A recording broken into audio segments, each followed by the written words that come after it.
மக்களே, நம்ம கன்னியாகுமரி மாவட்டத்தை எப்படி தான் இல்லாவளி ஆகணும்னு இவங்களுக்கு மனசு வருதோ தெரியல.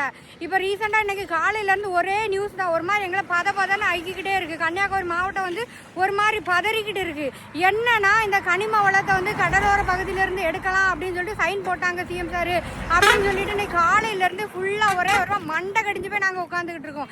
எப்படி தான் இந்த கன்னியாகுமரி மாவட்டத்தில் இயற்கை வளத்தை வந்து இவங்களுக்கு அழிக்கிறதுக்கு மனசு வந்துச்சுன்னே தெரியல. எவ்வளோ அழகான ஒரு இயற்கை தெரியுமாங்க, பாருங்க சுற்றி சுற்றி அவ்வளோ அழகாக இருக்குது.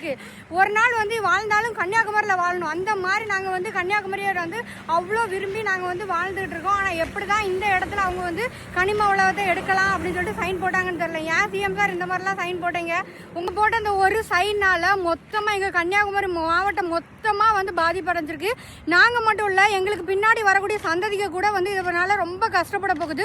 அதனால் தயவு செஞ்சு எங்களோட இந்த சைன் போட்டதை நீங்கள் வந்து வாபஸ் வாங்கிருங்க.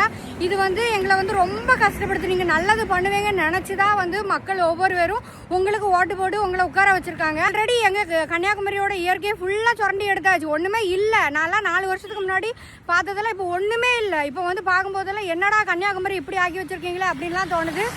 தயவு செஞ்சு இந்த சைனை வந்து வாபஸ் வாங்கிருங்க. வந்து நான் அரசியல் பேசவோ எதுவுமே பேசினா வரல. நான் கன்னியாகுமரியில் பிறந்து வளர்ந்து இது என்னோட ஊர் நான் தான் பேசணும். ஸோ அதனால சேவ் கன்னியாகுமரி சேவ் நேச்சருங்கிறதுனால தான் நான் வந்து பேசியிருக்கேன். கண்டிப்பாக கன்னியாகுமரியில் இருக்க மக்கள் வந்து இந்த வீடியோவை ஷேர் பண்ணுங்கள். நம்ம மட்டும் இல்லை, நம்ம தான் நம்ம கன்னியாகுமரியை காப்பாற்றணும், வேறு யாரும் வரமாட்டாங்க. கன்னியாகுமரி மட்டும் இல்லை, எங்கேயுமே எந்த இயற்கையுமே யாருமே அழிக்கக்கூடாது. ஏன்னா கடவுள் தந்த ஒரு பெரிய கிஃப்ட் தான் நமக்கு வந்து இயற்கை. ஸோ அதனால் கண்டிப்பாக கன்னியாகுமரி நம்ம தான் சேவ் பண்ணணும்.